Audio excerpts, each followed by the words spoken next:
Caitlin Clark happens to be the new woman, right? And she happens to be white. And, Sean, you tell me if I'm wrong, but from what I've seen, they out there knocking her ass around. While Caitlin is fantastic and I think she's going to have an incredible career in the WNBA, there are women that were worthy of coverage prior to her arriving, and I just will not be silenced when it comes to that. Caitlin Clark is becoming the best player in the entire WNBA, not because she's white, because she's that good. I could actually argue that it hurts the game more if they had given her a roster spot over someone more deserving. So go ahead and argue it. That's exactly what I'm saying, because I think it makes a mockery of the women's game. If the focus on, now we just have to have people because of marketing and their attention, and they're not as talented, and we're not putting the best team out there. Go ahead and look. Everywhere you turn, Indiana Fever is breaking records. All Cheryl Swoops did was validate all the speculation that there's folks hating on Caitlin Clark. Caitlin Clark hasn't just arrived, she's taken over. Since storming onto the national scene, Clark has become a magnet for media attention. Her name alone can boost ratings, which is why sports shows and talk segments keep her in heavy rotation. But the conversation around Clark isn't just about her game, it's about what she represents. While players and coaches tend to focus on stats and performance, media voices often zoom out. They talk about what Caitlin Clark means for the WNBA, for women's sports, and for culture at large. And that broader focus leaves room for hot takes, bold predictions, and, inevitably, controversy. Some of the biggest names in sports journalism have weighed in often with drastically different takes. That's because while her points per game or Indiana Fever's win-loss record are facts, what the future holds for Clark, that's all speculation. And in today's media world, speculation sells. What separates seasoned analysts from the average commentator is their ability and willingness to interpret the moment. They aren't just calling plays, they're shaping narratives. Sometimes, though, there's more going on beneath the surface. Some voices are known for stirring the pot, using a headline-grabbing comment to drive clicks rather than clarity. On the other hand, analysts with a reputation for balance and insight, those who've spent decades studying the game, bring a level of credibility that stands out. Take Michael Wilbon, for example. He's a respected NBA veteran in the media world, known for his straight talk and no-filters approach. With a career that dates back to the late 70s, Wilbon has seen stars come and go. So when he speaks on Caitlin Clark, it's worth listening. His take might sound sharp, but it's grounded, honest, and sheds real light on the media whirlwind surrounding her rise. Not going to find that white American star in men's basketball. Caitlin Clark is that. And she brings people into the tent because she's great and she's unique. In this case, she's white in a sport of black people. That's part of the deal.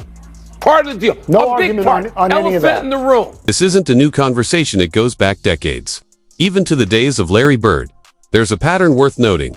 The last three white players to win NBA MVP honors weren't born in the US. Steve Nash came from Canada, Dirk Nowitzki from Germany, and reigning MVP, Nikola Jokic, the Joker, calls Serbia home. Right now, there are no American-born white superstars dominating the men's game, though many eyes are on Duke freshman Cooper Flagg, who could be the next big name. That moment hasn't arrived just yet. This backdrop helps explain Caitlin Clark's growing appeal. For many American fans, she represents something familiar, someone they feel they can rally behind. Veteran analyst Michael Wilbon acknowledged Clark's on-court talent, but he didn't stop there. He dug deeper, pointing to the cultural and even racial dimensions that fuel the conversation around her. His take: Clark's stardom isn't just about buckets, it's about identity and timing. Interestingly, Wilbon's perspective is echoed by another respected voice in sports media, Mike Greenberg. Coming from a different background, Greenberg sees Clark's rise through a complementary lens. He's quick to point out her value not just as a top-tier talent, but as a potential cornerstone for Team USA, and, by extension, a major figure. For American fans and the WNBA's long-term future, Greenberg didn't just mention her name to grab attention. He laid out a detailed case for why Caitlin Clark's presence matters beyond the scoreboard. In his view, building around players like her isn't just smart, it's strategic for the league's growth. The people who are watching the Olympics are a lot of people who might be very interested in Caitlin Clark and might not be that interested in basketball. And so if you have Caitlin Clark on that team and all of a sudden they're watching, they might all of a sudden become big fans of Breanna Stewart and Sabrina Ionescu and the other best players in the league right now, of which she, candidly, at this particular moment, is not. So that would be the argument for putting her on the team. And it's a perfectly valid one. Mike Greenberg's remarks were sparked by Caitlin Clark's surprising omission from the U.S. Olympic roster. But his words echo far beyond just that moment. In many ways, they reflect the broader challenges Clark faces in her rookie WNBA season. She's not just playing basketball, she's carrying a spotlight. Expected to grow the sport while still figuring out how to survive on thrive at the pro level. That's a tough double burden for any athlete, especially one fresh out of college. Some critics argue that her massive public image might actually be working against her. It's possible that Team USA's decision-makers prioritized immediate results, winning, gold over, star power, and media influence. That wouldn't be a shock in a fiercely competitive environment. Meanwhile, her rapid rise as the supposed savior of the WNBA hasn't exactly earned her warm welcomes on the court. From cold shoulders to overly physical play, Clark has faced a level of hostility that many fans didn't expect. The hard fouls and icy stares from veteran players have sparked a national debate. And not everyone is handling that debate the same way. Some media voices have downplayed the treatment Clark has received, framing it as just part of the rookie experience. But others, like analyst Bomani Jones, have addressed the deeper issues head-on. Jones acknowledged that the early backlash against Clark included racial undertones, but critics say he stopped short of calling out behavior that crossed the line, from competitive fire into outright bullying. His comments reopened the conversation about how race, fame, and respect intersect in women's basketball land, how Caitlin Clark, willingly or not, has landed right in the middle. When I say that the black girls are being mean to her, I'm saying that just because, relative to college basketball at least, this league seems to be a whole lot blacker than women's college basketball. It just happen to be a lot of black women playing in this league. And Caitlin Clark happens to be the new girl and a new woman, right? I can be bad about that. I'm going to do my best. Caitlin Clark happens to be the new woman, right? And she happens to be white. If that's the best take Bomani Jones has to offer, he might want to take another swing at it. Despite being part of a historically marginalized group himself, Jones seems to suggest that in the WNBA's current landscape, majority sentiment wherever it lands can act unchecked.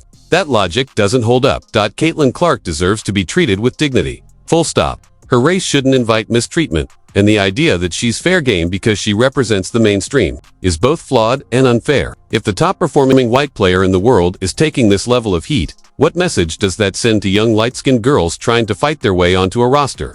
Many black players in the WNBA have long stood as advocates for equality and inclusion, but if that message is to remain consistent, then the same standards should apply across the board. Fair play, mutual respect, that's what true progress looks like. Not that Caitlin Clark is asking for sympathy.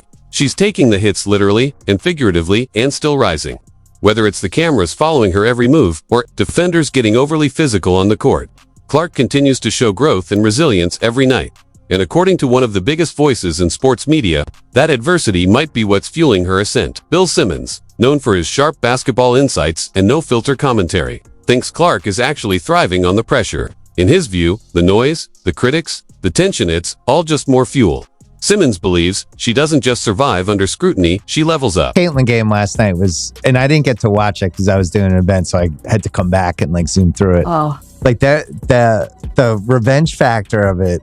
There's definitely, she has that. Someone holding a grudge. She keeps her cool on the court, rarely showing frustration. But that doesn't mean we know what's going on beneath the surface. Bill Simmons has spent decades watching elite players up close, and when he says Clark might thrive off of doubt and disrespect, it's a take worth listening to. If he's right, if Clark uses adversity as fuel and plays her best when challenged, that's a game changer for her career. Players with that mindset don't crumble under pressure. They rise. And so far, that theory is playing out. After being left off the U.S. Olympic team, Clark didn't sulk, she locked in. Her game reached new heights, and she helped guide the Indiana Fever into playoff contention. What once sounded like wishful thinking from hopeful fans is now being taken seriously by some of the biggest names in basketball media. The idea of Indiana making a deep playoff run, it's no longer a fantasy. ESPN analyst and former WNBA star, Rebecca Lobo, has joined the growing list of believers in this young Fever squad. She's impressed by Clark's leadership and growth, but also realistic. The playoffs, Lobo says, will be a whole new challenge, not just for Clark, but for the entire team. Experience matters in the postseason, and Indiana is still learning. Her breakdown highlights exactly what the Fever's coaching staff will need to prepare for. Faster decision-making, tighter defense, and managing the pressure of winter games. But with a transcendent player like Clark at the center, the possibilities are suddenly wide open. I think they can win a first-round matchup depending on who they play. Right now, they're seeded to play the Connecticut Sun, and this is a team, and the last time that these two teams matched up, Indiana did did win that game. But the big concern for Indiana, of course, and you heard Caitlin Clark and Aaliyah Boston joking about it on the podium, is they don't have any playoff experience. Today, their starting lineup has a combined 0 games of playoff experience. Their entire roster has only 9 games of playoff experience. So that's the question. At the end of the day, numbers don't lie. Rebecca Lobo knows her stats. Her analysis is grounded in facts. Still, it's worth noting that Caitlin Clark is no stranger to high-pressure games. She's played and thrived on some of the biggest stages in college basketball, including deep NCAA tournament runs, and while it's true that young teams often stumble in the postseason, they can also surprise everyone. With the right mix of poise and momentum, a young squad can pull off a critical win or two. Lobo herself acknowledged that if Indiana can keep their nerves in check and stick to their game plan, they absolutely have the tools to advance past the first round. That said, a deep playoff run is still a tall order for a team led by a rookie.